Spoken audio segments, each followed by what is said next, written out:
What's up, everybody? Welcome to episode number 28 of Smoking Weed and Talking MMA. My name is Jared. I'm here with my good friend Paul. What's up? We are coming to you from Las Vegas, Nevada, fight capital of the world and land of legal cannabis. Hell yeah. On today's episode, we're going to be talking all about everything UFC 235, which was this weekend right here in our hometown. We're going to be talking about the Conor McGregor Cowboy Cerrone fight possibly being off. We're going to take a look at Lewis versus Dos Santos next week. We're going to have our Fighter Who Smokes segment, who is this week. We'll tell you John Jones coming off a big win, the GOAT. But before we get to all of that, we are going to start off with our Weed of the Week. Smoke weed every day.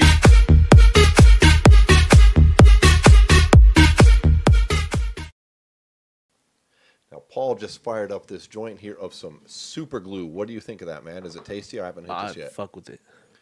Super glue is Afghani crossed with Northern Lights, and this is some aptly named bud because it's sticky as fuck. Yeah, isn't it's it? sticky as fuck. It's dense as fuck. Yeah, you know what? It's tasty as fuck too, man. That's Do something nice. a little bit different today. Oh yeah, if you're watching on YouTube, ooh man, that's nice and smooth, man. That's nice and Give smooth. you I guys haven't a little smoked any view of super this. glue in a long time. And get right on camera there for the YouTube viewers. They should rotate that a little bit. That's nice, dude. Look at that big fat bud. That's some nice sticky icky right here. It's really good for joints, man. It burns nice and slow. Gets a nice cherry going. Nice cherry going. It's dense really as fuck tasty, too. man. It's hard to grind. Shit. I was like, it's one of those ones that takes like 4 or 5 like fucking twists just to get it going. If you have a grinder with a little handle on it, that's the fucked. kind that's going to break You're it. fucked. You're gonna break that shit. Yep. Well, and that should remind you why you're an idiot and you shouldn't have that. Good point. But then again, who gave it to you? Yeah, I got it from you, man. But hey, on top of that bud that we're smoking here, our Weed of the Week is also sponsored by Sin City Sweets, which is part of the OMG THC line. We had some edibles here before the show. A couple different candy bars. These are white chocolate, 1-to-1 ratio. So there's a 100 milligrams of CBD and 100 milligrams of THC, which is the legal limit on the THC for edibles out here. But we had those a little while ago. What did you think of that, man? I like it. They're doing, like we've talked about in the past, they do it the right way there. When we went to do our little tour there, they told us that their chocolatiers were brought in from working for Disney before, so they've got to, they're doing it right, And you don't taste anything. No, and it gets you. It gets you for sure. They make all their edibles with with distillate, Mm-hmm. so there's no flavor in there, which not everybody does. You would think maybe if you're not used to the scene that might be pretty common. You get a lot of shitty tasting edibles. Oh, dude, I've had some edibles that just taste like fucking shit. Yeah, me too. Like things that if it wasn't weed, you would just be like, I'm never eating that again. Yeah, like, fuck that. But you don't get that with the OMG THC Sin City Sweets line. The shit tastes just like fucking candy. If you had that right beside a fucking regular white chocolate candy bar, I wouldn't know the difference. And one thing that I guess is kind of cool is the bottom of the candy bar is labeled, and each little serving's labeled with THC in red, which is kind of cool. I guess for people who worry about that getting mixed up with kids. But who the hell is letting their whose fucking kid is going with them kid, to fucking near that kind of shit. Exactly. So I That's hate their those kind own of arguments. stupidity. Absolutely. It's like well, it's like when they legalized cannabis in the first place. It kind of fucked the edibles market up because they said that they could not do like gummy bears. They couldn't do any children's candy that is like has any kind of notoriety. They couldn't use because they thought it would target kids. Yeah, such a bullshit argument. It's a weird one. So, hard root beer, hard cider, which is hard apple juice. Yeah, does that target some kids too? Yeah, Does Mike's Hard Lemonade target kids too? Just targets bitches. No, I know. That's just the whole problem with cannabis prohibition. But, dude, that's why I live in states where cannabis is legal anyways. That's a purposeful decision on my part. I knew what was going to happen here. When I first moved here to Las Vegas, I had just left Colorado, where we'd had medical for a long time. but we had just voted in legal cannabis, and then I moved here. But I knew it was coming here. It had already been talk about it being on the ballot, and I knew it's fucking Vegas. There's no way that's getting voted down. You know what I'm saying? Yeah. So, but yeah, this chocolate, if you're out here, you're looking for good edibles, not only do you need to check out the OMG THC line, but the other thing that makes it different is the 1-to-1 CBD to THC really kicks in the fucking power. Like, I kind of bitch a little bit out here because I'm used to more powerful edibles, so 100 milligrams doesn't really do much for me. But when you have it a 1-to-1 with that 100 milligrams of CBD in there too, really amplifies the fucking power on that. Yeah. Like, I can get nice and fucking high. Absolutely. It's a good mix. So you can find out more about OMG THC. Their website's being built, so depending on when you're listening to this, it might not be up, but it's omgthc.vegas, or you can just search OMG_THC on Instagram too. But good shit, something to check out here if you're out and about on the Las Vegas scene. But back to the super glue, man. It's fucking burning so nice, dude. It's it's just burning so even. And it's so smooth. I'll fuck with it. Which is important to me, man, because I have a hernia right now. I'm going in for surgery in a couple of days, so I don't really want to be coughing on some shitty ass weed. Yeah, you know what I'm saying? And so it's nice. This is super smooth, legit fucking tasty. So plus, who doesn't like Northern Lights? And then you make a fucking. I know that's some high level genetics right there. You know what I'm saying? Afghani and Northern Lights are like two like very, very popular strains. So it's like, you know, very popular, like the backbone of so many other different well-known like strains. Super, yeah. So it's fucking good shit. I fuck with it. Something definitely to check out. The good old super glue. That probably wraps up the weed of the week. While we're still hitting this joint, though, dude, we got to start off with UFC 235, but more than just the event itself. Let's take a step back. Yeah, let's dive into the week before. Because being the Las Vegas locals that we are, we get to experience a lot of the fight scene out here, right? Yeah. So what do? We went to press conferences, open workout, and the weigh-in. Yeah, all kinds of cool shit, which is met some cool fucking fighters and shit. Got a picture with my fucking favorite fighter. Got a fucking picture with Henry Cejudo. Henry Cejudo, the flyweight I champ, felt bad Olympic gold medalist. I felt bad though. He was sick, man. And I kind of was like, "Hey, man, I know you're sick, but like," and he was hella cool about it. Yeah, he's very cool. We were going through New York. It wasn't like what was at the intense event. about it though is as I was taking the picture with him, this fool was FaceTiming Kamaru Usman at the same time, talking to him, and like he wasn't talking to him before I asked for the picture. Like he was just like he was calling him. He's like, "Yeah, well, hold on one second. Let me answer this." And then as soon as he answered it, he was like, "Oh, just let's take the picture real quick." And then he's like fucking talking to Kamaru Usman and taking a picture with me at the same time. Yeah, that was a trip, man. It was so weird because you were standing there a minute. I was just like, and like he's on the phone. Yeah. And then it was a little awkward. You looked a little awkward for a second just because it was like weird because he was on his phone. It was weird because he seemed like he didn't want to be bothered, but at the same time I was like, man. Yeah. I can't I can't like not take this opportunity to get a picture with this fool, man. Yeah, we're just cruising I hate to do that to people. I only ever ask for like pictures with people like if I see them at like a fan fest or something. That's the first time I've ever like asked for someone's picture in like public. But at the same time, it's fucking Henry Cejudo, so I couldn't. It's like if I saw Ben Askren in public. Those two, like, I'd have to get a picture with him for sure. Right, that's your boy for sure. No, that was cool. It was cool seeing him. He was real real cool about it. Funny shit, guys, is. Although Ben is my boy, I got a fucking picture with Robbie Lawler. So we can do right, yes. At the fucking open workout. He ended up giving pictures. A lot of guys gave out pictures during the open workout. Yeah, let's see. Robert Lawler. Yeah. Sir Robert Lawler came through the crowd. No, we were right up front because, like I said, being locals, we got there early as fuck. So we're right up at the fucking fence, or whatever you call it, the little gate. Met some cool people over there, too. Met lots of cool folks. Yep, some fucking... a lot of cool people in town for the fights. Fuck yeah. That's another cool thing. We met people from all over the world here this past weekend. And then a dude from Arizona, a dude from out in London. Yeah. Fucking people traveling for the fights. That was cool. Yeah, that was definitely dope. But yeah, back to the actual open workouts were cool. Yeah, the open workouts were cool. Got a picture with Anthony Smith, too, during the open workout. Met Anthony Smith, met Kamaru Usman. We were going to meet John Jones. But he was only doing group pictures, and it was like an hour-long wait. Yeah, and he was the last person on, too. Yeah. It was forever. I got to say, man, I like John Jones. He's my favorite fighter. and I really appreciate anybody that's willing to take photos with the fans. But I was a little annoyed when he came out, and then he decided he acted like he was the only fighter that had taken pictures that day, and none of us knew how to do it. He's like, "We'll figure out how to get this done." I was like, "Dude, like 4 fucking people have done this before you." Yeah, but then it'll again, get done easy. But then homie. again, though, how long? All those people, it took them so fucking long to take all those pictures. Yeah, it's cool. I mean, it's only the people in the front row, I guess, like ourselves were, but still, it's dope. It's nice of them to do that shit. Yeah, dude, we're in the background on Embedded because of that. Yeah, you can see you on Embedded, and in a little while later in the video, you can see my bald ass head. And then it was weird, the camera angle when Robbie Lawler signing that girl's we were right fucking stuff. next like, to her. She was literally like, the person fuck? right beside us. Like the cameraman and my like, face were about 4 inches apart. And then Robbie Lawler came to me, and then to you.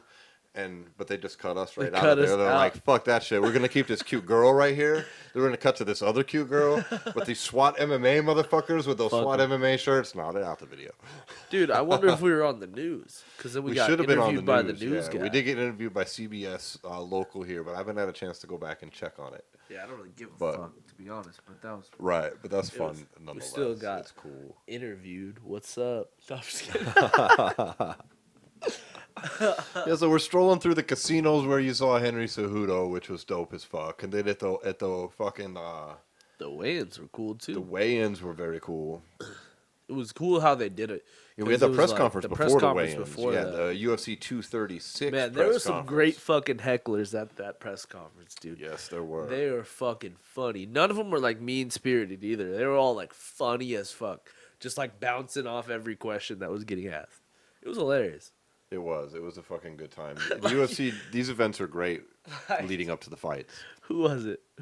They asked Kelvin Gastelum what he needed to beat Israel Adesanya, and the fucking crowd, the crowd's like, Jesus. He said he needed Jesus. And like even Dana White was having a hard time keeping it together. He was like, next question. Yeah, that was funny. Adesanya was laughing at that one too. Oh fuck. But yeah, it was all fun, man.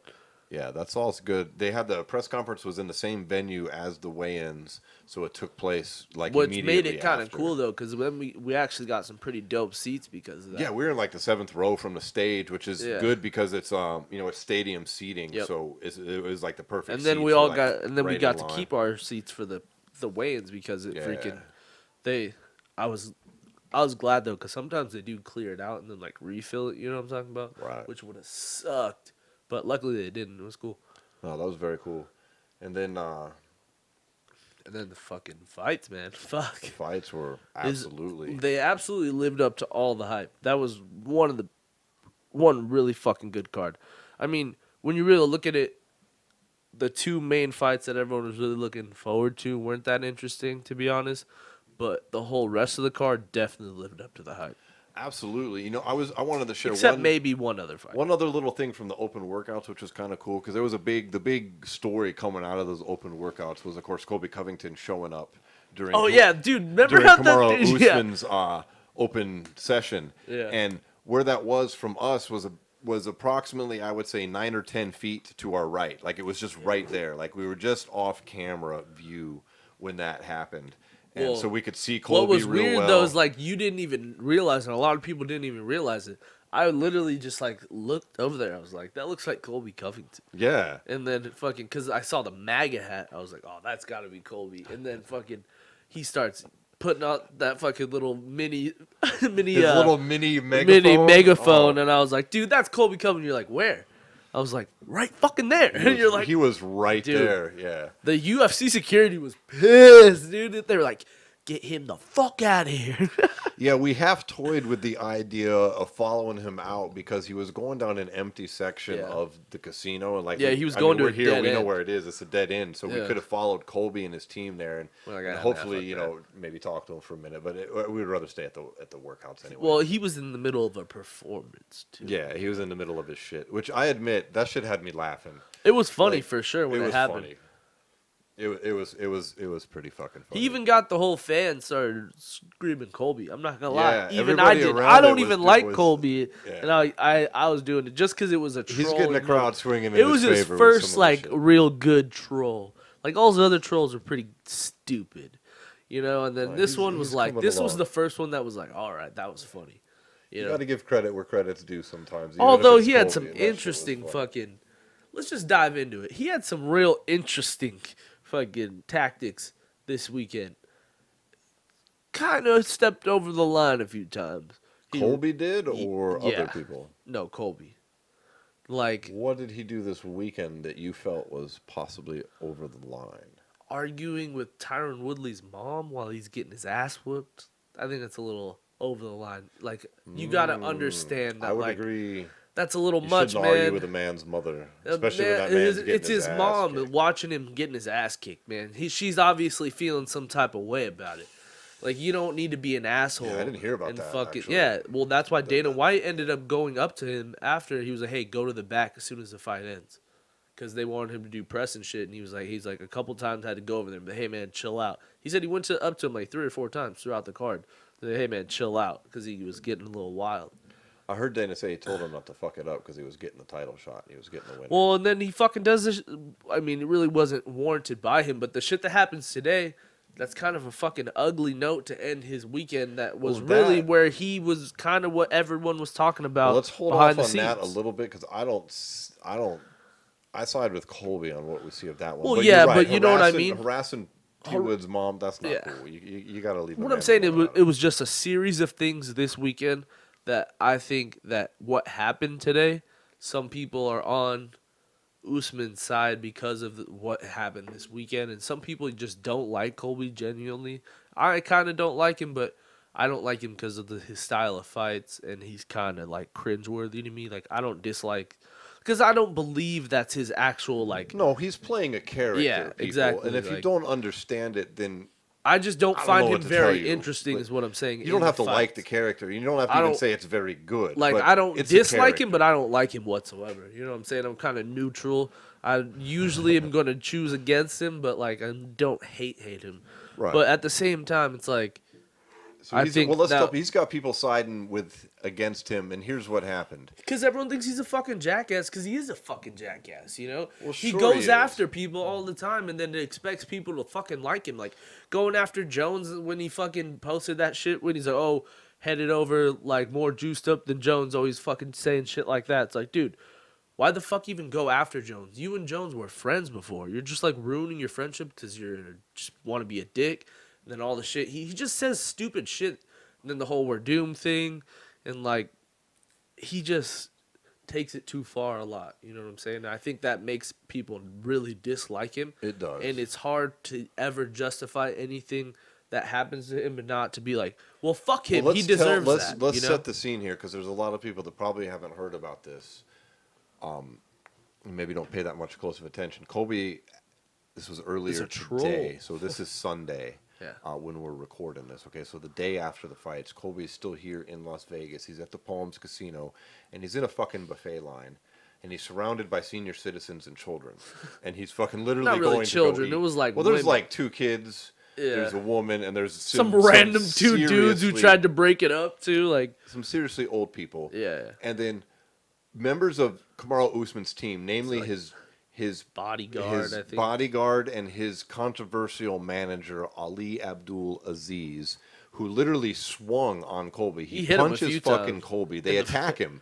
Yeah, his bodyguard hit Colby too. And then his bodyguard also was just pushing this random dude like all over the place. Yeah, the dude was just like, hey man, no, don't fight here, don't fight here. And he's like, just like, fuck you. And you've got Colby did not fight back. Colby tried to back off, de-escalate. Usman, from what we can see, also tried to break it up. And Colby's literally saying, we get paid to fight in a cage, you dumb motherfuckers. But at the same time, I feel where Usman's coming from because Colby talks all this shit. Well, look, Usman tried to break it up as near as we can say, but how do we feel about Ali MMA was definitely stepped over taking a fucking swing fucking childish on a person literally standing next to fucking senior citizens? You're supposed to be a representative of the in fucking a buffet client. line. You know what I'm saying? That is assault. That's crazy. I don't care if you can't. There's no it is or isn't. Like, oh well, he talks shit. That still doesn't give you the right to assault somebody. Yeah. If I see you and I say you're a fucking jackass and you punch me, you assaulted me. It doesn't matter if you think I deserved it or not. Yeah. Okay. and you have to take that emotion out of it. Like, I don't like Colby either, but fuck Ali Abdelaziz attacking Yeah, I just don't people. like. Yeah, Like, Ali's a manager is here's the fucking thing. swinging on somebody Ali who's paid to fight in a cage. Ali has a history of this now. Ali's a very So let's just take it back. Let's take it back. He did person. this. Yeah, he's super controversial. So let's think just that's let's about just to take break. it back to the recent. So Marlon Moraes was gonna fight Jimmy Rivera. He went through a few times, and Ali kind of stepped in there talking about, oh, when Marlon's done, I'll sign to fight you, and I'll kick your ass too. Like, all right, dude, that's a little much. Like, you're a fucking manager. Shut the fuck up. Just because first of all, you're not supposed to go out there and be like, this person turned this, and this fight down. Like, he a lot of times tells fighters. That's not the first fighter he's threatened, but that's still just talk. It's like, okay, and then let's take it to the next level. Let's take it to the next level. The whole Conor McGregor thing and him, like, that was, that all got real dark, and what happened happened. Dark, but that's where I first learned how. I mean, I knew the dude was how shady. dark it I'd was. heard about Yeah. his shadiness before, but that was like piqued my interest. And then now it you're boils really over to fucking this. It boils over to this, where he's actually striking his client's opponents, which begs In a a question. public Begs a setting. question. It begs a question.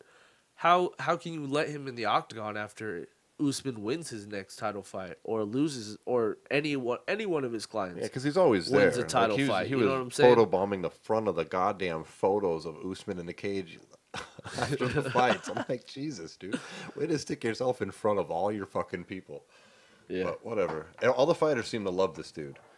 And I mean, we're not fucking journalists here. Well, I'm not here's- going to sit here and here's pretend the we've thing, though, is investigated the guy. somehow, but there's other some way- journalists that are. Somehow, some way, he seems to get his guys all the best fights. Yeah, well, if you want to fucking learn on the theories behind that, you can Google that shit, people, or you can check out Mike Russell, MMA reporter. I don't know.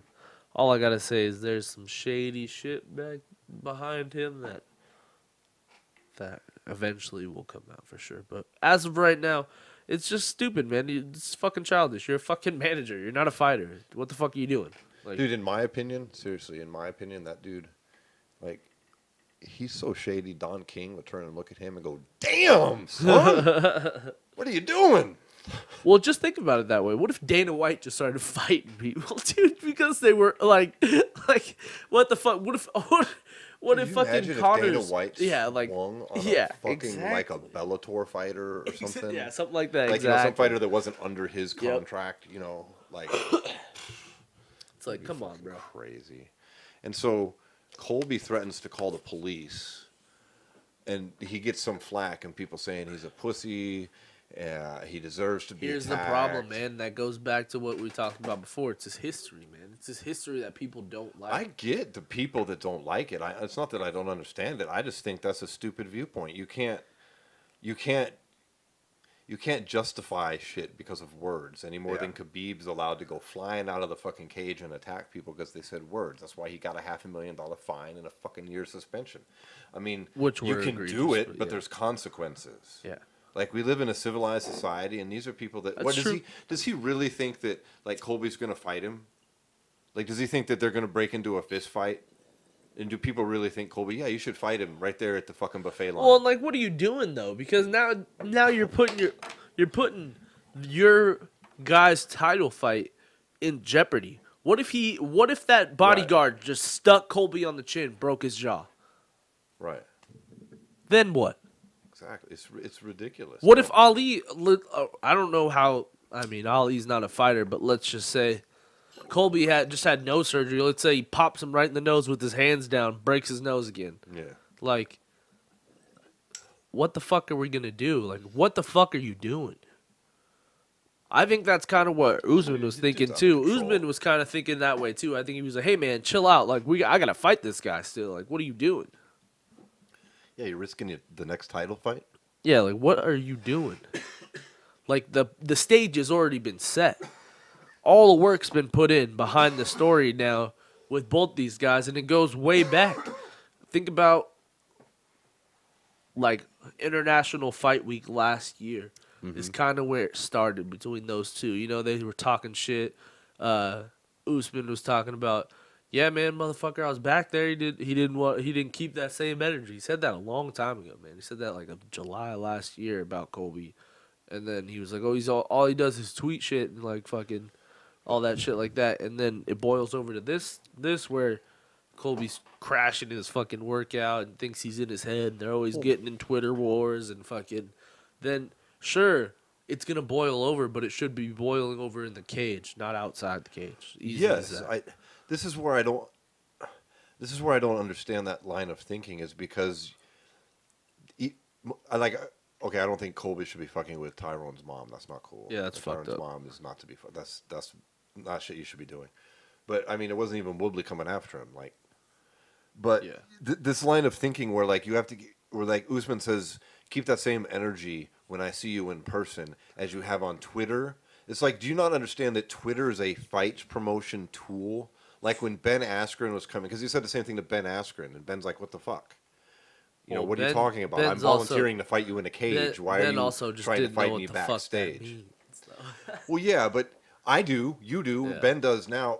But do you not understand? This isn't real life. This is fight promotion. Yeah. It's your fucking job. Colby is out there building interest in a fucking fight by pissing off everybody on the roster. He's doing it on Twitter publicly because that's a promotion tool. Yeah. He's not doing it backstage when there's no cameras because it's a fucking act. It's fight promotion. It's easy as this. Is what happened both. Let's just boil it down to the simplest point. What happened in both situations with Ben and Colby? What did both of those situations end with? Usman approaching them outside of the thing, trying to fucking fight them. No, but listen. What in the grand scheme of how those confrontations both go down? How did they both end? I don't know. That's what I just said. Ben and with Colby going, what the fuck are you doing? Yes. We're supposed to be doing this in the cage. In the cage, yes. That's how both of those confrontations end. If you watch the fight. If you watch the one where he tries to run up on Ben, and Ben's just like, what are you even talking about, dude? I'll beat you up. Let's do it. Sign the contract. But what the fuck are we going to get in a fist fight? Like, outside the cage? Why? Right. I get paid to do that. Which is the same attitude Colby is taking. Yeah, He's exactly. like, what the fuck are you doing here? Stop. You trying to make some money or what? You're like, I don't want to fight you for free. I want to kick your ass, but you're gonna have to pay me to kick your ass as well. You know. That's my point too. Is I don't understand that line of thinking. So bottom line on Colby, bottom line on Ali Abdelaziz swinging a punch at Colby Covington. It's just stupid, man. Is what it boils down to. What do you think should happen here? Then I'll give you my thought. I just think they need to have a serious. I mean, I don't really know what the UFC can do beyond. I don't know what I don't know because they always kind of default to. It's in the like the city's laws or whatever the fuck they kind can't of what happened punish him, but they can ban him from events or ban him from the cage. Well, not necessarily, but think about it this way, because think about when Cyborg fucking cracked that bitch during International Fight Week. Yeah, that was a fighter, not a fighter's manager. This would be like a corner man doing some shit, and then that corner man not being allowed to come back in, which has happened before. Oh, I thought you were talking about to Usman. No, I'm talking about Ali. Oh. What should they do? Should Ali be punished here? Should anybody do anything? Should I don't know people say shit? I think he should. Should everybody ignore it? I think he should have a serious. Dana needs to have a serious sit down with this motherfucker and be like, man, you are. This is your last chance. You can't be fucking doing shit like that. Swing on fighters. You can't do that. I understand if you guys are trying to promote the fight and you're going to talk shit to guys. I get that. That's whatever. But I can't have you swinging on my guys, straight up. If you're swinging on my guys, I can't have you in the octagon. I can't have you at the press conference. I feel the same way. I can't have you at the weigh-in. Yeah. I can't have you there. Because who's to say in the next Conor Khabib fight, Ali doesn't step on the stage during the press conference and try to fight Conor or try to fight anybody in his team. Fucking guy. You know what I'm saying? It's just childish bullshit that he needs to get over. It's a shit talk sells fights, man. Dude, but if you want to sell the fights, you got to make the fights. And if you you can't make the fights if you're out here fighting in the streets. Straight up. That's all. That's literally it. Next. Yeah, I feel the same way. I don't really think he should I don't think the That's UFC is just going to do stupid. anything with They're this not or gonna talk do to this guy. And I think he's showing some signs of cracking under a little pressure, maybe from some outside forces, from Yeah. this shit Well, that could be going down. Fuck him. Yes, sir. Let's let's now bounce into UFC 235 itself, like the actual fight card. Now, we're not going to talk about every single fight on the card, but we're going to hit a lot of the prelim and main card fights, though. Let's just start at the bottom, though, before we get to the good shit. How about Diego Sanchez defeating Mickey Gall by a second-round TKO? I think Mickey was compromised. Due to the I weight would cut. never seen anything like that from that kid before. Not that we have a whole lot. He's young. He's got, what, 6 fights? But, I mean, wow, did he ever gas? He didn't really make any excuses. He said he gassed in there, but he did. He said, I don't know. I had an adrenaline dump. I just started swinging for the fences. He said he also like passed out during his weight cut. It's like, maybe you should just go up to 85, bud. You're 6'2". You're long. He's got good striking. He just needs to time it better, you know? Like, he hit Diego with some good shots in the first round. Oh, he was looking good before he got completely tired. Yeah, he just literally Which was about 2-3 minutes into the fight when that started, and by round 2... But then again, he also fucking threw everything he had at him in the first 2 minutes. It's like, what are you doing? Yeah, it was like, he probably landed like 15 punches, but he probably threw like 25. It started off, his striking looked improved. He's been working with Joe Schilling on his striking. He looked good in the beginning, but then he obviously looked compromised. It's got to be the weight cut. He's a big dude. Look how much bigger he was than Diego. Yeah, he was much bigger. He's so much bigger. Diego's looking fucking good, man. That's rattled off 2 wins in a row. 2 dominant victories as well. His ground game has really evolved. Diego is looking good. It's kind of undeniable. You're hating. I find Diego annoying. He's a savage in the cage. He's a fucking savage, dude. He's in some of the best fights I've ever seen. I just find him annoying. That's all. It's not. I'm not knocking him as a fighter. Yeah, he's fuck a fucking that shit. goddamn beast. But he's a savage. And he's. I didn't expect him to win this fight. I did not at all either. But I didn't expect this tired, sloppy. Yeah, he looked like shit for sure. Like, I had people texting me like, "Is Mickey Gall sick? Shit. Like, what's going on?" He said, "Remember I called you? I was like, dude, does he look sick, dude? Like, or something wrong with him? He looked awful. He just crumbled too. Like when he was on, like I want to say, he gave up mount super easy. I want to say 3 times, right? And you know what? One thing about Diego Sanchez that no one really gives him credit for is he has a process of breaking people down. You know, he's willing to go in there and bang with you in the first round, but he's not looking for the huge shots to put you out. He's looking for the huge shots to the body, you know, maybe a big uppercut, something that's gonna either rattle you or like really hurt you later in the fight. You know, he's looking to take you down or put you on the cage and just wear you out from you having to have his body weight on you the whole time, you know. Maybe he's not doing a lot of damage, but the progression of that tires you out and wears you out to where later in the fight, the damage is there and you can't take it. And that's literally what we saw in that fight. Mickey Gall hung in there until he got so tired that he couldn't take it anymore. And that's what happened. He was so tired he couldn't even block anymore. And Diego just started laying elbows and they call it. I mean, not taking anything away from Diego, whether or not Gall was compromised or whatever, Diego kicked his fucking ass. Yeah, compromised or not, he still got his ass whooped. He's not. I don't think he's relevant in the title picture, but he's relevant in the fun fight and you know, maybe match him up against somebody. Let's see him in the lower. Why not? 15 to 10 rank. Yeah. See what the fuck happens. You know. As for Mickey Gall, you know what is kind of a bad sign though? Pro fight. Did you hear before his walkout, John Anik goes, "You always wonder when it's going to be his final walk to the octagon." I was like, man, that's kind of fucked up to say. Yeah. I thought that was a little much. I was like, come on, Anik, you got to do better. He hasn't shown any signs of quitting anytime soon. No, he doesn't quite give the a opposite. fuck. He's talking about trying to go into some anti-aging shit. That was bizarre. In like, his post-fight speech, he starts talking about anti-aging. He's like, since I was 20 years old, I've been into anti-aging, so I think he was trying to say that like he's preserved his body this whole time. I want to say. I have no idea. I heard somebody else talking about anti-aging today too. He said he was. It was this video I was watching. He said that he wanted to live to be 400 years old through a combination of this anti-aging cybernetics shit with nanotechnology. I'm like, wow, that's fucking bizarre. Dude, I'm too high to even understand what the fuck that means. Some crazy shit. But, you know, you can always count on Diego Sanchez to pretty He's a much fucking say savage. some crazy shit. He's a savage, bro. He's a savage, and he says a lot of crazy shit. Savage.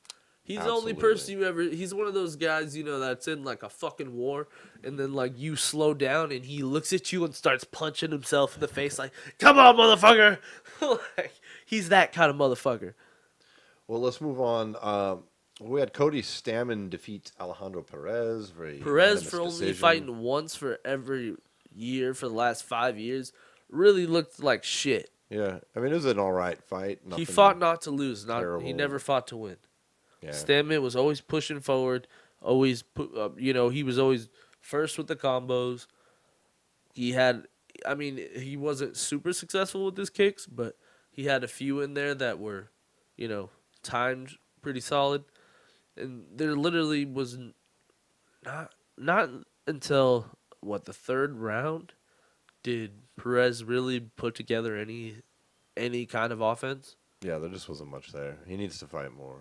He needs to fight really more, and he needs to put his strikes together. He was hit in the third, don't get me wrong. He was laying some bombs on him, but it was one step back, regain your composure. One step back, regain your... Like, you got to put them together if you're going to beat these top guys. Those big shots against the lower guys are going to put those guys down and then lead to finishes. But you can't put everybody away with one shot when you're fighting in these higher levels. Yeah. I don't have Plain and anything to add to that. That's pretty much sums that fight up. But the next fight, however, was short. It was sweet. It was fucking awesome. That was Johnny Walker defeating, on short notice, Johnny Walker coming in and defeated Misha Serkinov by a first-round TKO, 36 fucking Filled seconds. in for Oven St. Preux. With a flying knee that was just savage. beautiful. Fucking savage. Remember when I said in the car? I was fucking going into work, and I was telling you, I was like, dude, fuck, I'm going to miss the Johnny Walker fight, I think. But we'll see, because last time I didn't miss it because it was so quick. Yep. And then what the fuck happens? I'm pulling into work, and I fucking looked down, and then boom, hits him with the knee. I was like, oh, again. Oh, shit. Yeah, that was sick. That was fucking savage. And he fucking, oh, by the way, although he did like pop his shoulder out of place, they popped it back in. They said he's good. He said he's gonna have an MRI. His shoulder in his post. He's gonna have an MRI, but they said that he hasn't had any swelling or any abnormal like clicks or anything in his shoulder. Yeah, not injured in the fight, folks. Injured in in the celebration. He did the worm.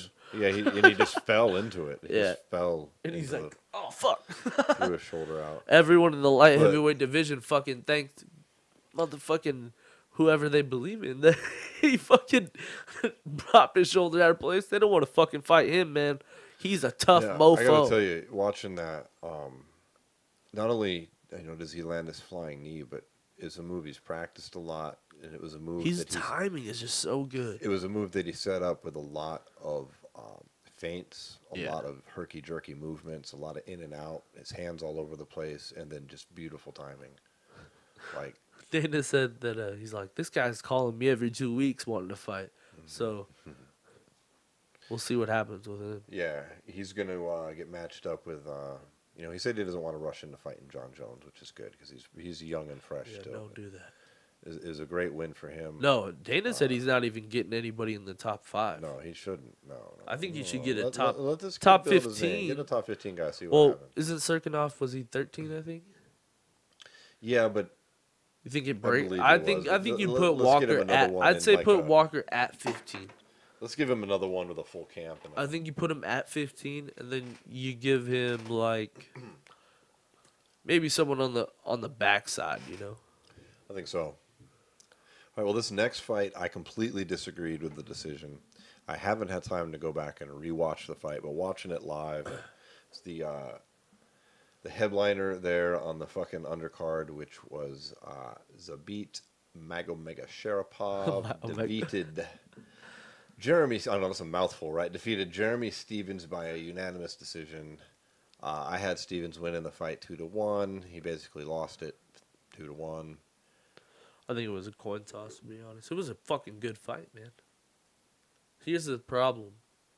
And this always goes back to the whole quantity over quality. You know what I'm saying? Like, where it's tough to win fights anymore because everyone always talks about the stats after fights. You know, it's like, The and if stats in that first round are misleading. They're misleading for sure. They're very misleading. You know what I'm saying? On paper, if let's say there was no real big storylines from that fight, is what I'm saying.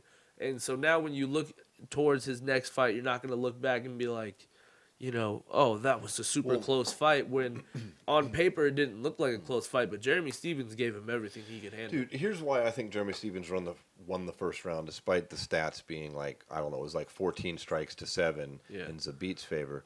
But if you take him down once too? If you watch, I haven't gone back and re-looked at it, but I watched it fucking live. Like, Jeremy was winning that entire fucking first round. He was stalking forward. Zabit was on the run, moving all around. Now, Jeremy wasn't connecting much, but he connected like a few times. He was stalking him. He was controlling the cage. He was learning to cut him off a little bit, getting in the groove. And then with 1 minute left, he took a fucking severe kick to the nuts. Yeah. Okay. And then he doesn't take his full 5 minutes because he's a fucking tough dude, whatever. Yeah.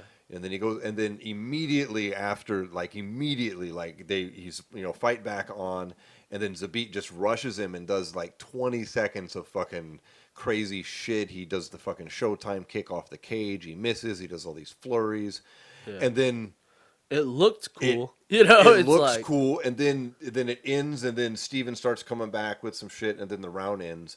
And that was Zabit's entire action, the entire round. His whole offense was, he bum rushed him after he kicked him in the balls. Okay, I get it. You want to take advantage of it because obviously there's no way Stevens was recovered from his ball kick in fucking 1 minute. Game. We've all been there. If you're a guy, even 5 minutes probably ain't enough to really recover. But you really ain't good to go. Get kicked that hard in the balls. Yeah, but these guys they want to stay in the groove. They're fucking tough motherfuckers. That's always and been. I'm not making excuses. That's always been Jeremy Stevens' biggest. That's always been Jeremy Stevens' most biggest thing for him. But it's also been his biggest downfall, dude. Because he's so tough that he goes in there and he gets in these wars. And he's willing to exchange, Yeah, and so I didn't think that Zabit won the round by doing that in that little 20 to 30 second span. I might be a little off on the time. Like I said, I haven't rewatched it, but that's how it played out. It was just this little burst. It was a flow. Right after a nut kick, and he was taking advantage of it. I don't blame him for that. I would do the same fucking thing. You fucking run in. Just like after the eye poke, the smart motherfucker's going to throw some combos pretty quick. Yeah. Say Daniel Cormier did against Stipe Miocic. Stop fucking bringing that shit up, dude. It's just an example. Just an example. I don't blame him. It's what you do. And I don't blame Zabit for doing it, but I just didn't think that won him the fucking round. I still thought it was Stevens' round, ultimately. Yeah. And then Stevens, obviously, when I gave him the third round, like most other people did. So, or was it the second? Now I'm fucking high. I don't remember. But I had Stevens 2-1. It's tough, man.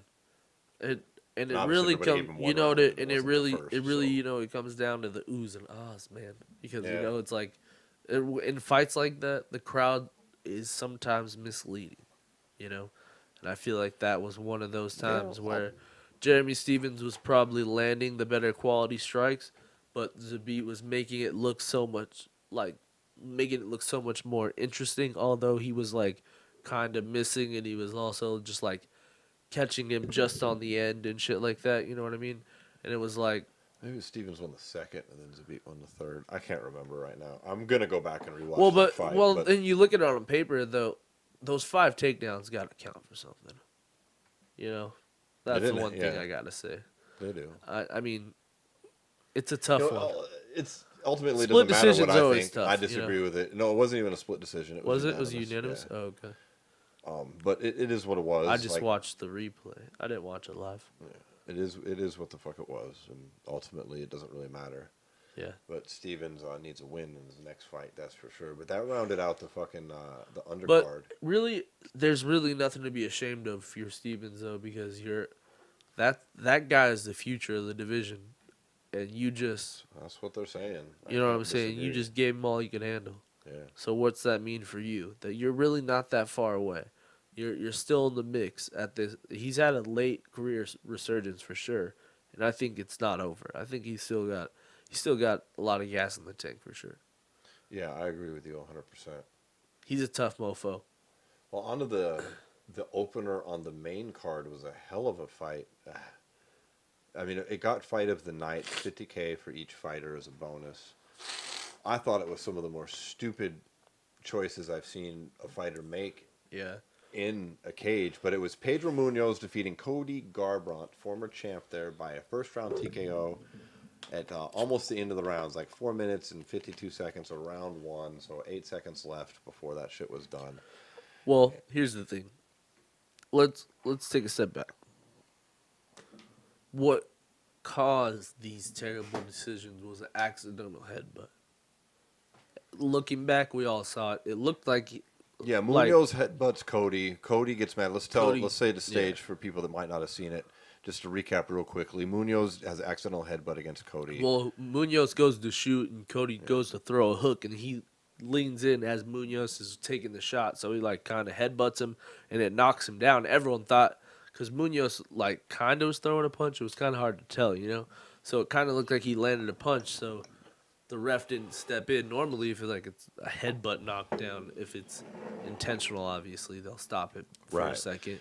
But it looked kind of generic. It looked like it was a punch that landed, but actually was a headbutt, which kind of pissed Cody off. Kind of. Here's the thing, though. Here's the thing. When he got up, he ended up getting tagged because he made some terrible decisions and winged some punches in, and then almost gets finished, but then ends up getting up. But then when he gets up, he gets his feet behind him and then ends up hurting Munoz. But then what happened is he got too confident in there. He just got too reckless again. He got confident. Crazy reckless. After he knocked him down, I don't see that as confidence. Really he got super reckless because he was so angry. He got emotional from a headbutt. Here's the thing, I think, and just went wild. Here's the thing, though. He kind of picked again. it. After he got knocked down, though, he kind of picked his shots, and when he started picking his shots, he ends up knocking Munoz down, but then he started getting wild again and gets knocked down. I don't know. It's hard to not be in his shoes. It was to know so what it quick, was. though. To me, it just looked like him. What I saw was a fighter lose his cool again and react emotionally and to go fucking wild and get knocked out again because he went wild, which is on a small level what he did against TJ as well. Although he didn't react that bad, he's still gotten in this wild exchange and got knocked the fuck out. Pedro Munoz is someone to fucking watch out for, though. Yeah, that dude's got a chin, man. It's tough. Cody was socking him. Munoz is basically I don't know, man. If I'm Pedro Munoz, I'm gonna tell Marlon Moraes back the fuck up, man. I just did exactly what T.J. Dillashaw did to Cody Garbrandt. Yeah, that's 3 straight KO losses for Cody Garbrandt now. Yeah, from champ to 3 straight KOs. I think there's a legitimate fight to be had there. I think if you're gonna make the Henry Cejudo T.J. Dillashaw rematch, I think a Pedro Munoz Marlon Moraes fight makes a lot of sense. Yeah, I would agree with that too. That'd be a tough one. That will be a tough one. Both guys are great on their feet. Both have great jiu-jitsu. Tough. That 135, man, how fucking long is TJ going to be able to hold that shit up? Because we got some real contenders now. Got some killers coming, yeah. No joke, man. That's good. Well, moving on to the next fight, we had the women's strawweight division on display with Tisha Torres losing to Weili Zhang, who is a hell of a fighter from China. Probably the best fighter we've seen from China in a long time. Like even Dana was saying, they did tough over there a couple years ago, and the talent level was pretty low. And now this girl's solid. She came out. I mean, she won a unanimous decision, but it was solid. Tisha Torres is a very legit fighter. She's a black belt in Taekwondo. On a show for sure. She's a Brazilian Jiu-Jitsu black belt. She's a former kickboxer. Yep. She's Tiny Tornado's a bad woman. And in a division that has kind of a lot of contenders that have fought each other and shit like that, it's really nice to see a fresh face like that put on a great performance against a fighter like Torres, who's fought some of the best fighters in that division as well. Mm-hmm. And you look at her and you see how those two matched up.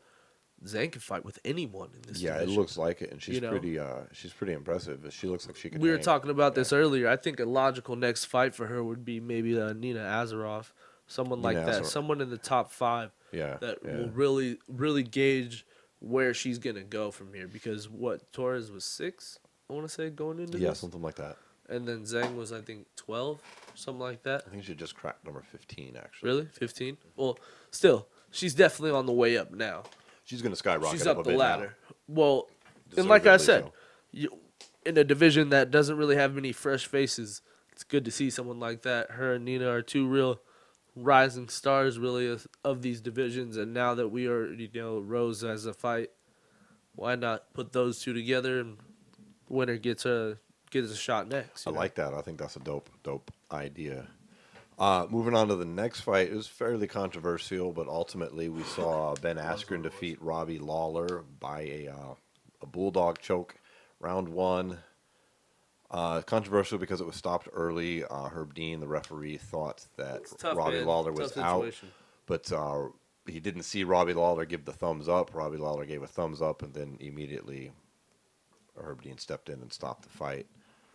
Tough situation. It's a good comeback by Ben, who was getting the shit beat out of him by Robbie Lawler, like bad, like real bad. Here's the problem, though. People are acting like it's like a wash now, though. Here's the deal. The tide of the fight definitely had turned. Everyone could see that Ben was really starting to get his momentum, and Robbie was starting to fade a little bit. I think saying Robbie's starting to fade is a little bit. I agree. There's a momentum shift, but saying that the whole fight's tied is No. I'm It's not round saying one. that Robbie was done. What I'm saying is that Robbie's motor, that it was so high at the beginning of that fight, when Ben started to control him, it was kind of like, fuck, where do I go from here? You know what I'm saying? Like, once he had stopped the takedown for a minute, but once he actually got him down, it was like, all right, let's see what Ben's going to do now. Not, oh, Yeah. Robbie's going to get up right away, you know? No, I agree. The tide had shifted, but I'm just bummed because I think that. I'm bummed too. It's a sour note to a fight that should have been Ben's coming out party, you know? Or not. Or Robbie's Or fucking Robbie really. ascension back to the top. Because Robbie was Not ascension, to rise back to Robbie the top. was looking amazing, like absolutely amazing. And I think we were in for an epic battle. I don't think that fight was going to end in the first round at all. Like, I don't know, man. I think we were in for some shit. Because listen, dude, if Ben Askren can come back from that severe beating he took, Robbie Lawler can survive a bulldog choke. It's Robbie fucking Lawler. Here's the problem, though. I'm gonna fire this other joint up. Yeah, do that for sure. Here's the problem.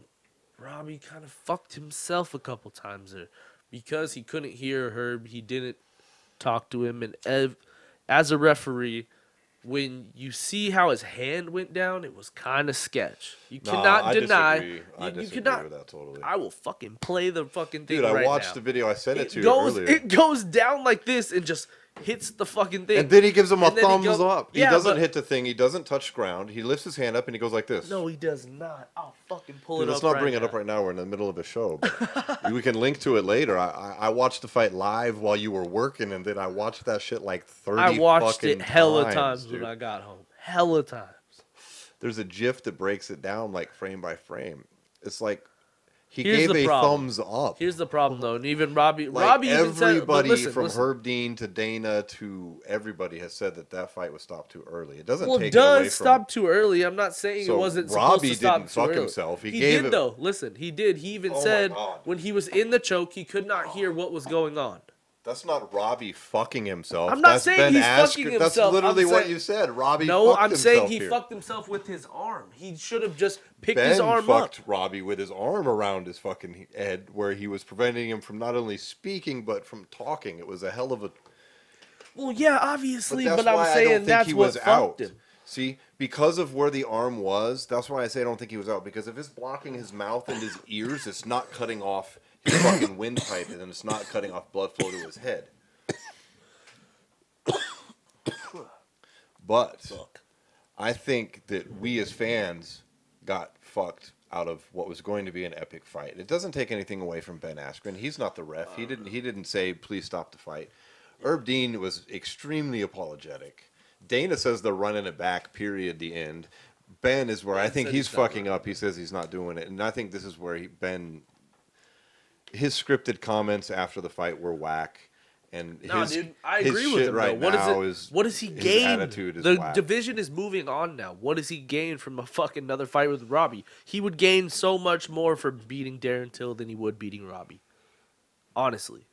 There's ways that you can present that without sounding like an asshole. And I'm a Ben Askren fan. I'm not shitting on the guy. I don't think he sounded like an asshole. asshole. Did you listen to his post-fight shit? Yeah. This is after he went with Chael Sonnen on a fucking video where they went with Brett Okamoto and criticized shit-talking and gave their opinion on all these different shit-talkers. And he said the one thing you can never do is script your shit-talk.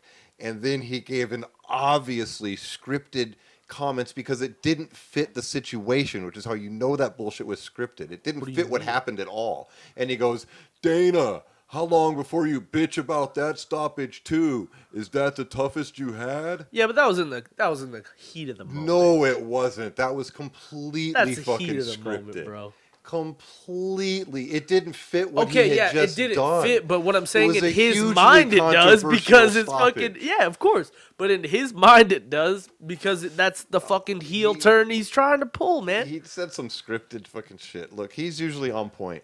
I love Ben. He's on point like 99% of the time, but that shit was whack. I think it was just heat of the moment shit, dude. And him saying it like this. He was trying to make a statement.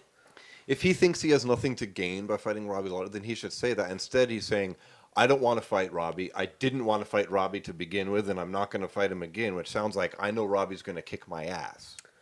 No, not necessarily. Look. I think it, literally, what he has said multiple times, I only think he's probably going to fight in the UFC 4 or 5 times.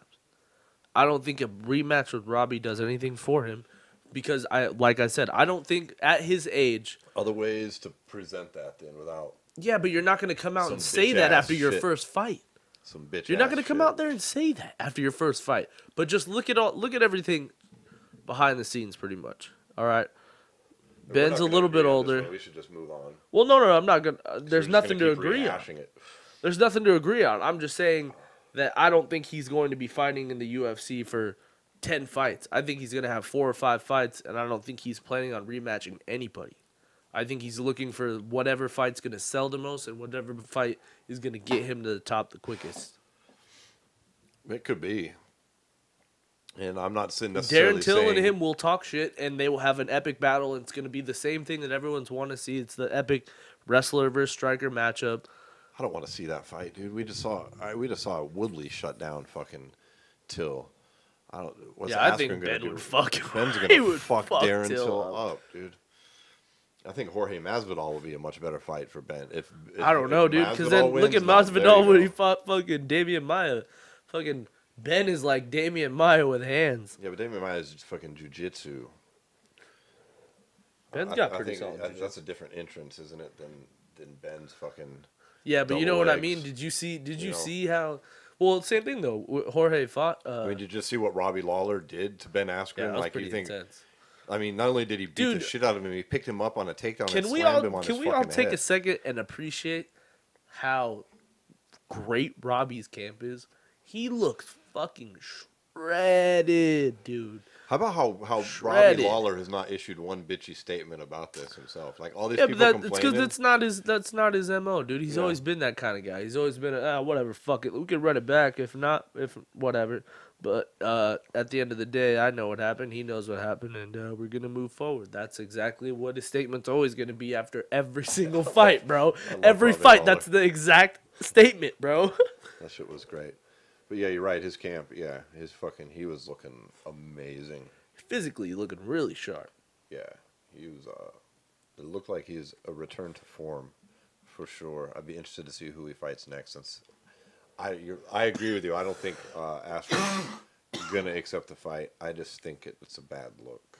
Sure it is.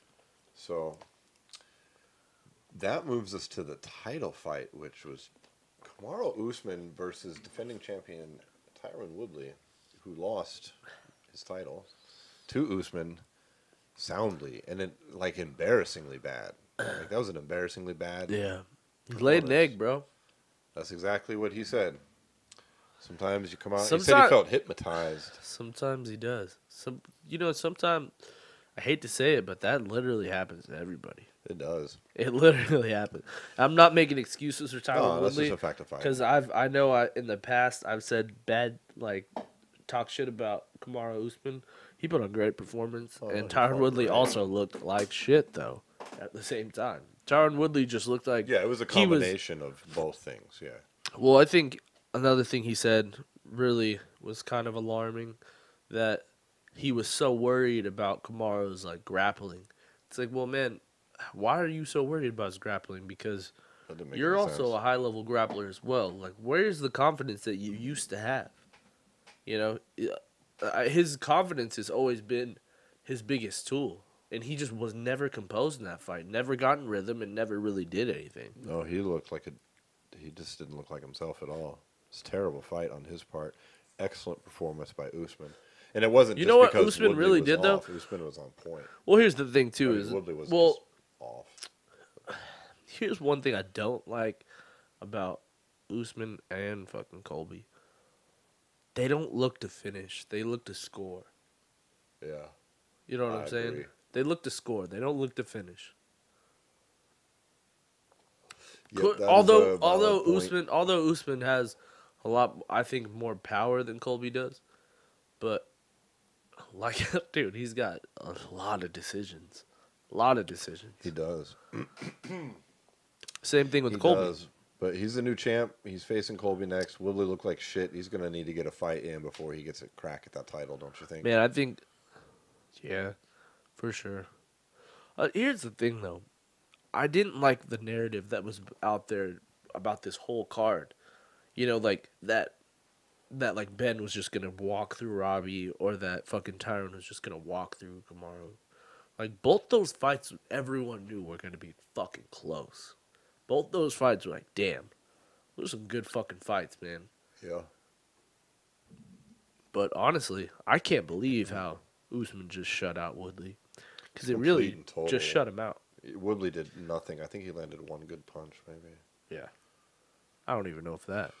He totally just laid. I mean, an I'm egg. sure he has some on the stats, but I mean, like a legit Well, solid punch. I think he it's got like, I one. can't remember who tweeted it, but one of the major reporters tweeted, it was like, I don't remember what 40 strikes fucking Woodley threw in this fight. No, I don't. None come to my mind either. Yeah. That sums that up. We got a new welterweight champ. He's fighting Colby next. We'll see what the fuck happens with that. Yeah. Then we had the main event. The GOAT, John Jones, beating Anthony Lionheart Smith by unanimous decision. Classic John Jones. Yeah. I mean, the scores show it as a 48-44 times 3, but that's because of a 2-point deduction. It would have been a sound 50-44. Yeah. So there's some 10-8 rounds in there as well. Shout out to Lionheart for not Yeah, backing out. Yeah, Jones got the illegal. He could have backed out. He got and an been illegal the knee in champion there. end of the day. It was unintentional. Yeah. It was a matter of different rules. Like in Nevada, In that Nevada, was illegal. if you're- In California, that was legal. yeah. So in Nevada, any part of your hands touching, you're downed. In California, if your palm's down, you're downed. But if your fingertips are on the mat, you are no longer downed. So when John threw the knee, his fingertips were on the mat, not his palm. So he, I mean, Now, if you're he listening, said he folks- feels like it was trending forward, like he felt like his momentum was trending up. That's why he threw it. Obviously, that makes sense, but it's a tough situation. If you're wondering what we're talking about with these rules here being different, folks, and that might not make sense to you, and it's true, it doesn't make sense. It's illogical, but it's because states are governed by athletic commissions who choose what rule sets they're using, and we had a unified rule set was voted on and passed. Recently, I guess it was right? recently. It was within the last year or so, I believe. I'm not quite sure. I remember when it happened. A lot it of was- great changes, and it's a lot of great changes. like replay and stuff like that. Where it's coming to a problem is not all states have adopted the set of yeah. rules. A lot of them are actually voting to keep the old rules, which is really fucked up. So you have fighters who, when they fight in California, they can do certain things. When they fight in Nevada, where Nevada's actually done even worse. Here, Yeah. our dumbass athletic commission has adopted half of the fucking new rules and kept half of the old rules. So they got certain things that you can do, certain things you can't do in different states, and it's ridiculous. So Yeah.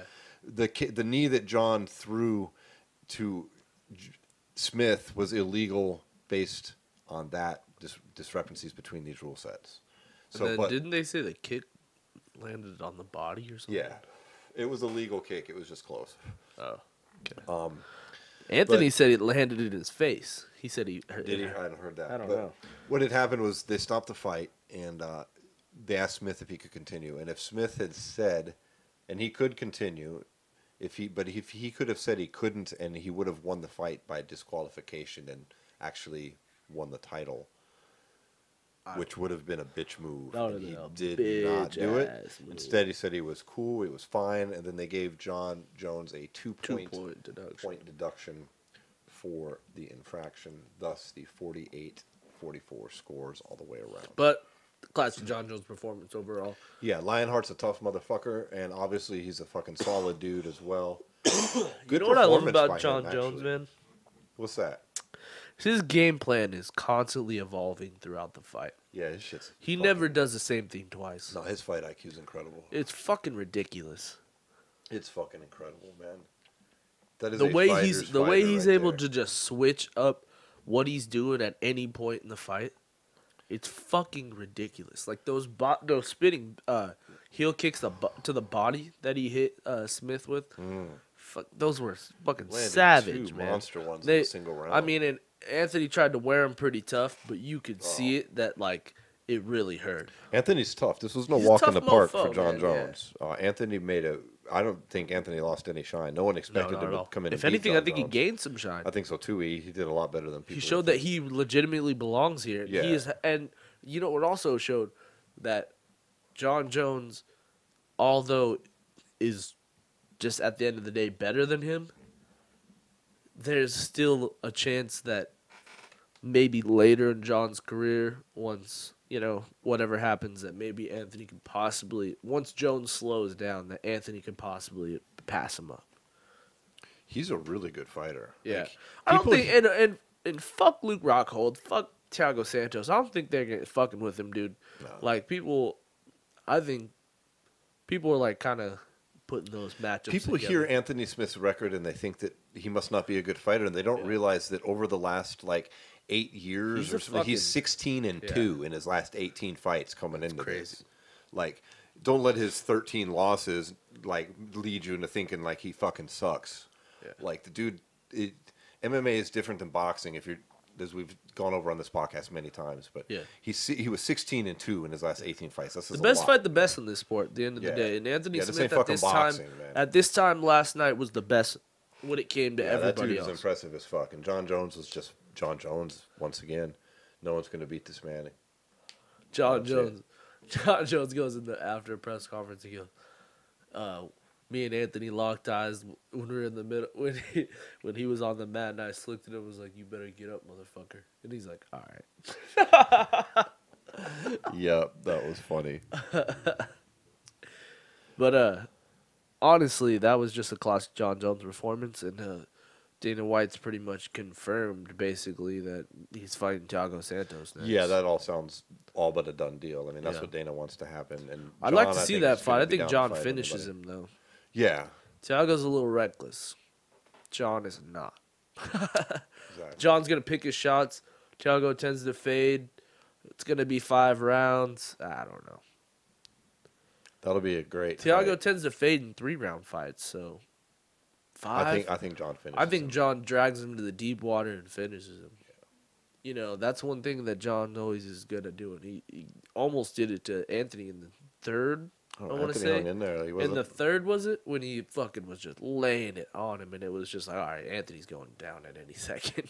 Like Jones is just like putting together. Yeah, did you hear Jones after the fight? He was super complimentary, in the cage. He didn't even look like he got in a fight after. I know, but he was saying that he said that he had to change his strategy because he knew that he kept punching Anthony in the face and it just wasn't working. So he had to change that up. Dude, Anthony's a tough mofo. He's a good fighter. At the end of the day, he's not done in this division. Oh, absolutely not. I'd like to see him fight Luke Rockhold next. Yeah. Although he might just. You know what? Also is another. Right on out. You know, it was another good fight for him, and just because their only connection they would have, I think Gustafsson, that'd be a good fight, just to see where it's at. Remember that fight almost was booked, but it ended up being Jones when he returned.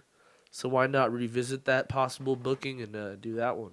Yeah, I like that too. That's a good fight as well, especially You know, both of them coming off losses. Definitely to Jones, yeah. Yeah.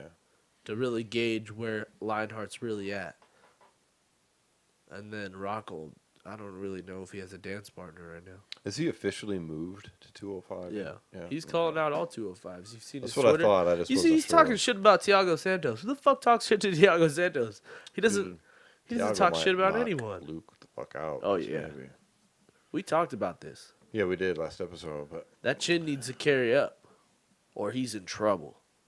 yeah, the motherfucker needs to tuck his chin. I don't know if he can. I don't understand how he learned that at this age. He's still fucking It's MMA for posting you, though. It's videos of different. himself That fucking boxer training with mentality. 170s and shit. It's like, come on, bro, you're a 205er now. You need to start fucking training with 205s. Some of these gyms need to incorporate shit differently, or maybe it's because these guys don't get it when they're young. I don't know. Well, 'Cause that's a lot the of thing MMA fighters is just don't tuck their fucking Khabib chins, man. Khabib and fucking him used to train together. So it's like, Yeah.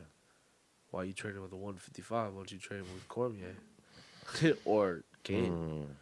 Why you fucking training with the 155ers? Well, that probably wraps up our UFC 235 experience here. Yeah. Yeah, sure. So, in the aftermath of UFC 235, at the post-fight press conference, Dana White says that the Conor McGregor Cowboy Cerrone fight is not happening. He's got other things planned, and that's that. Do you believe him, Paul? I don't know. It's gonna really depend on how things. This could be a negotiation strategy for sure. Maybe to, but then this also could be Conor McGregor looking at the actual division and going like, "The fuck is dude beating Cowboy gonna do for me? I want to be the fucking champ, dude." And he wants to fight Khabib, and unfortunately, he's gonna get his ass beat, dude. But that's literally what he wants to do, and I feel like that's what the UFC is gonna do now, because Tony turned down that fight. Who the fuck wants to see if Max lose? All right, it all really depends on Max. If Max wins that lightweight interim title, it's gonna be Max Khabib. But if Dustin Poirier wins that fight, it's gonna be Conor Khabib too. Like, that's really what it's gonna be. I'm going to sum up my thoughts just by saying I really hope that doesn't happen. Me too. I don't want to see Conor Khabib, too. I want to see Conor versus Cowboy. Actually, Or Conor versus Dustin Poirier. really Or care. Conor versus Tony Ferguson. But I don't want Yeah. to see Conor McGregor I'd much rather get see his Conor ass Tony kicked Ferguson. by fucking Khabib Nurmagomedov again. That's cool. I'll pass. That's what's going to happen. I don't fucking care if Conor changes camps. And I am like, as you well know, and anybody that pays Think attention to the Dylan show, Dennis wouldn't be allowed to go? I am like the big one. I am a huge Conor McGregor fan. You're wearing a Conor McGregor hat. We love Conor McGregor around here, and we are both like, yeah, you're gonna get your ass He's gonna kicked get fucked by up. Nurmagomedov. So let's not do it, please. Like, you're not beating Khabib. Khabib's the best lightweight. Let's just get some fucking money. What does going. this mean? Money. Do you think that people would pay to see that again versus Cowboy? Like a real fight that they think Conor might win? Come on. Cowboy's fucking just as popular. More popular. I say that fight's more fucking popular. The only people that want to tune in to see Conor get his ass beat again are the Conor haters. You think the casual's going to be like, oh yeah, that was so competitive last time. Now Conor can wrestle. What did I tell you? Fuck that. What did I tell you? Terrible fight. It's gonna be DC versus John Jones 3 and Conor Khabib 2. God, that's both just shit. International Fight Week. These are just shit fights. The fucking shit will be I rough. hope that you're not cursing us with these awful things. Dude, what because if... these are terrible fights, here's the in thing. my opinion. Yeah, Those of whatever. you listening might think that sounds great. If so, I'm just kidding. Good Khabib can't for even you. fight until like no, September. Khabib ain't fighting until November. He said September. well, he's allowed to fight. No, in September. fucking Arahawani reported this weekend that Khabib wants to fight in September. Oh, so now he's not going to wait out his Yeah, suspension. he's all. He said he's found a new hunger to fight. So, who's it gonna be? Hopefully Max Holloway. I'd like to see that fight. Yeah, that'd be much better. Let's do That's that. the fight for me. Let's do Max Holloway. Let's fuck the Conor Cowboy bullshit. I hope that fight's still on. Let's Max do Holloway. Conor and Well, okay, here's my Anthony counter to what you're saying here and to Dana's bullshit. If that is the plan, if he really is, if Connor's talking about fall and Habib's talking about fall, then why the fuck are they having this interim fight then? Because how do you not say that fucking the winner, be it Dustin Poirier or Max Holloway, fights Khabib next in the fall, not Connor? So, what? You acted like Dana White's a logical human being. How many times have you seen? Dana White's never. That's why I don't Shut believe. the That's why I fuck don't up. even believe that the Conor Cowboy fight's not off. Exactly. That fight's happening. When was the last time? That's what we're getting. When was the last time you saw someone get an interim title and just straight up not get the title shot? It happens all the time. Welcome to Not when the it's new Max era. Holloway, everybody's favorite fighter, the current champ in another division. Yeah, dude, What are watch they him gonna get strip fucking another upside down champion? triangle and then fucking other arm broken by Is the UFC fucking... just gonna keep fucking themselves? I don't know, with this? dude. I think Dustin Poirier is a fucking tough matchup for him again. Well, no. Let's just wrap up the Conor Cowboy talk. Your final analysis happening, not happening. No, it's done. All right, I'm the Well, opposite. We didn't even bring it up, but the Ally Quinta is supposed to be fighting Cowboy on International Fight Week now. Says the aforementioned Dana White. And take that with also that grain of Ariel salt we Helwani. were just talking about, and Ariel heard it from Dana White. Yeah, but Ariel said he had messaged Al, and Al said he didn't know what he was talking about, which means it's happening. I say Conor Cowboy is what's going on. So let's move on. We got next week. We got a so-so card coming up, but the headliner's cool. The headliner's a fucking... The headliner's a beast. It's going down for real. It's Derrick Lewis, the return of the Black Beast, versus Junior dos Santos. JDS, bro. Man, That's a tough fight, man.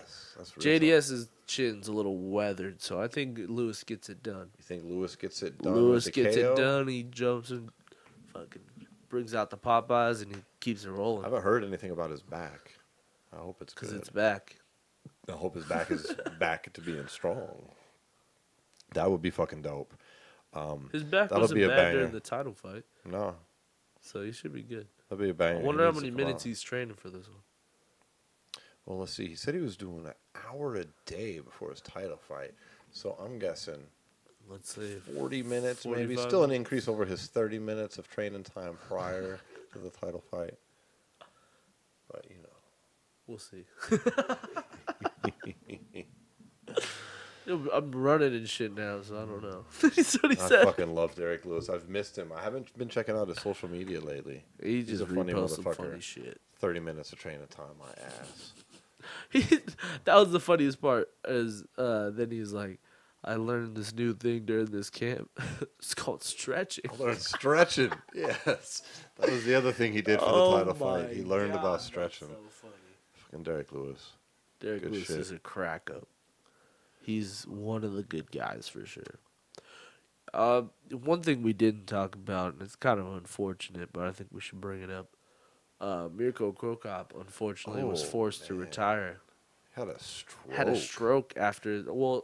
stroke after. Turns out, like I think it was 2 days after that fight With Roy Nelson. with Roy Nelson, and then he Bellator. didn't report anything about it. And he said he's doing good now, and he's very lucky. But he said you just can't get hit in the head anymore. It's just not something that can be happening. Well, thank God he's okay. What a fucking career, though, man. Unbelievable. Really, one of the guys He goes out on, what, a 5 or 6 fight win streak? he's really one of those guys who hasn't he fought, dude? Like He's legendary. fucking legend. Fucking Cro Cop. legend. Well, I'm glad he's all right from the stroke. And Sad he to got see him knocked go, out by but Brendan Schaub. He got knocked out by Brendan Shaw. He had some weird UFC losses, but he's He got did. some great outside the UFC. He rebounded wins. outside the UFC. Yeah. Good way to end the career. He's a tough mofo. For sure. He was looking massive against Roy Nelson, too. Yeah. Well, fuck. We were just talking about before possible matchup with Fedor. That's obviously off the table now. Yeah, that's too bad. Well, at least he gets to ride off fairly intact, not too damaged from the stroke, thank God. Yeah, definitely. So, yeah, shout out And, to Mirko Cro Cop. Actually, something we didn't talk about also. What's that? In some other news, got Vitor Belfort signing with one championship. Vitor signed with one. Made an odd He was call introduced- out, didn't he? Roy Jones Jr. in Oh, a yeah, special that's funny. rules bout. I forgot Who he about wants to fight. That's strange. It's a little weird. Yeah. Didn't elaborate too much on the special rules, but Yeah, I'd imagine. But the signing itself, I don't like that fight, but I like Vitor at 1.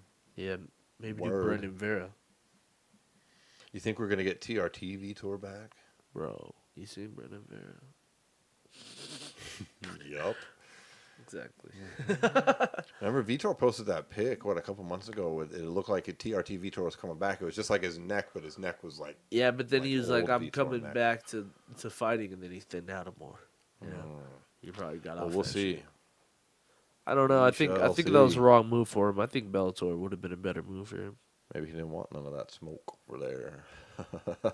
There's some big fights for him over there for There sure. is, man. There's some fucking. They I were figured talking. he would go. Even over there. Scott Coker was talking about it a week ago that he was looking at the first fight was going to be Chael versus Vitor. Yeah. That would have been a great fight, and that would have been a winnable fight for Vitor as well. Yeah, You know, for so sure. I don't know. Maybe he's trying to change up because he's so much more of a businessman now. Maybe he's trying to tap into that market. You know what I'm saying? Because now, when you look at it, that Asian market is being really tapped in by every major organization now. You look at the UFC's now opening a performance center over there. You got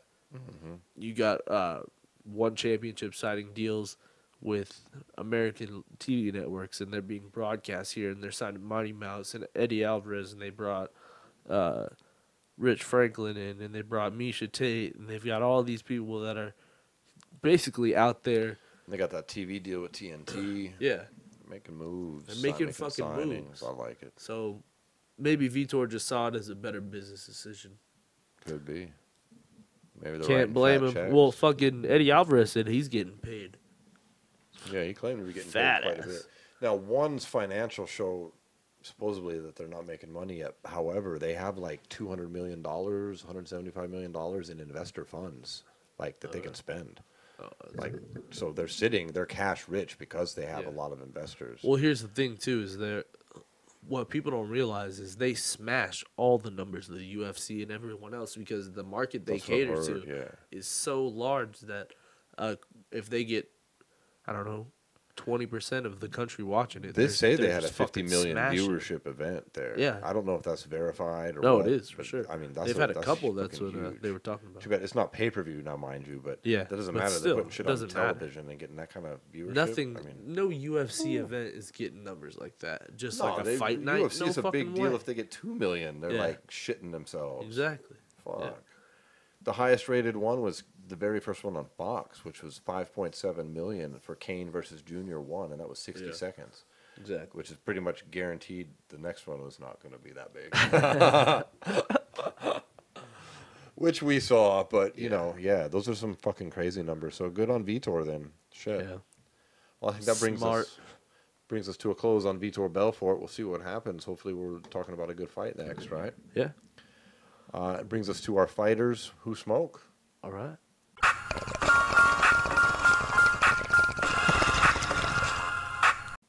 This week, as we mentioned earlier, the champ, the GOAT. The motherfucking GOAT, John Jones. Now, John is not known as, say, an advocate for cannabis like But last he's week's. a fucking user. Like last week's fighter, John Fitch, but John Jones is definitely a user of the sweet, sweet weed. I mean, it as first kind of came to light, I guess, when he had his infamous traffic accident where he ran the red light and crashed the car and broke the girl's arm, and then he left the car, and then he turned around and came back to the car, and what was he getting from his car? Oh, his weed pipe. Yes, absolutely. And on top of that, he also infamously told DC, he's like, I kicked your ass when I was getting high every day. Shit like that. yeah, It's getting fucked up every day, and I still kicked your ass. he admits to still smoking today as of just the other day. He was talking about, I'm still going to fucking smoke weed and party. And then you heard an interesting story, Yeah, I too. heard an interesting story on a recent Joe Rogan MMA podcast. We had Ari Shafir on. They were talking about back in the day, they went to, like, I think it was John Jones' fight when he fought Stephen Bonner or someone like that. Or maybe his first fight. I think it was his first fight. Might have been his first UFC, one. I think. But him Right. him and Ari Shaffir smoked pot together, and then Joe Yeah. sat him down and was talking about how he needs to get a legit camp behind him, and he needs to that he could be great if he just had the right people around him. And then eventually, John ends up going to Jackson Wink, and he said that Joe was kind of a motivator for that. So it's like, hey man, fucking weed saved his career. That's pretty dope right there.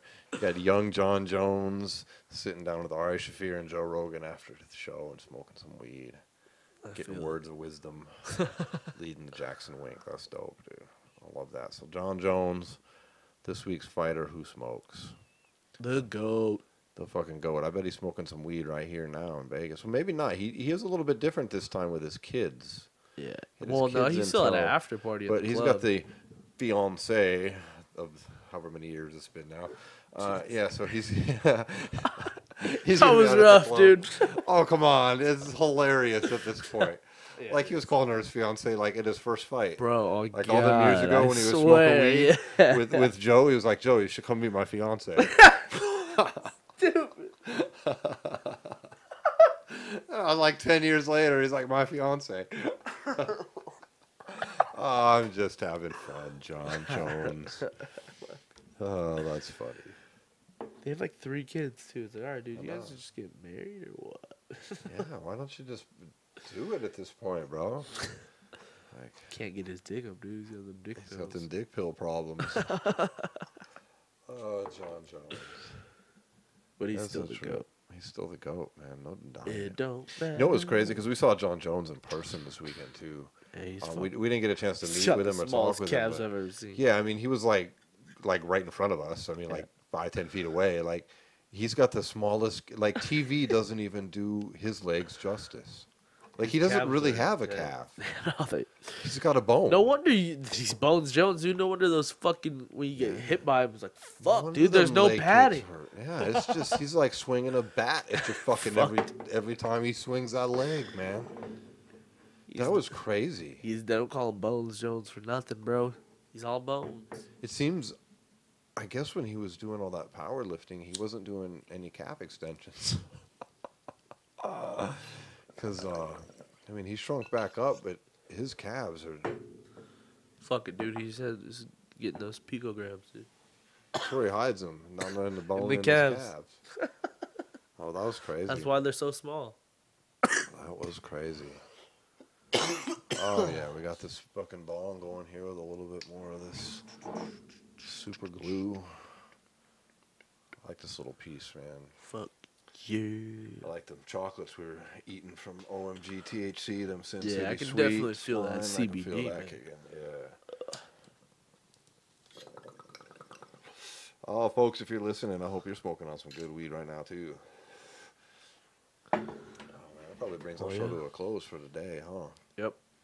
Absolutely, man. We're going to keep smoking this bowl here, folks. Hope you keep smoking your weed, too. Thanks for tuning in. Yep. Now, if this is your first time listening to us, we'd like you to subscribe. However you're listening, whether it's on iTunes, Google Play, if you're watching video on YouTube, hit that subscribe button. Hit the that like like button. Leave a cool comment.